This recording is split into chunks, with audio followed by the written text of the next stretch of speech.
بسم اللہ الرحمن الرحیم۔ شروع کرتا ہوں اللہ کے بابرکت نام سے جو بڑا مہربان اور نہایت رحم کرنے والا ہے۔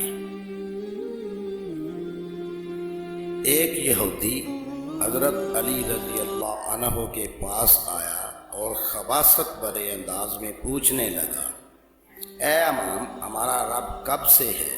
یہ سن کر حضرت علی رضی اللہ عنہ کا چہرہ متغیر ہو گیا، رخسار سرخ ہو گئی، اپنا ہاتھ اس آدمی کے شانے پر رکھ کر اس کو جھنجھوڑا اور فرمایا، وہ ذات ایسی نہیں ہے کہ ایک زمانے میں موجود نہیں تھی پھر موجود ہوئی، بلکہ وہ پہلے سے موجود ہے۔ وہ ذات بلا کفیت ہے، نہ اس سے قبل کچھ تھا اور نہ اس کی کوئی انتہا ہے۔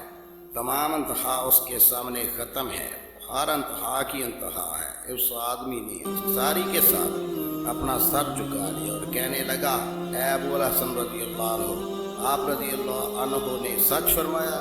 اے ابو الحسن رضی اللہ عنہ، آپ رضی اللہ عنہ نے سچ فرمایا۔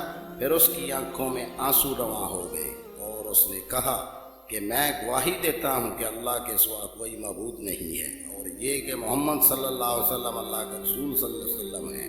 چنانچہ وہ مسلمان ہو کر واپس لوٹ گیا۔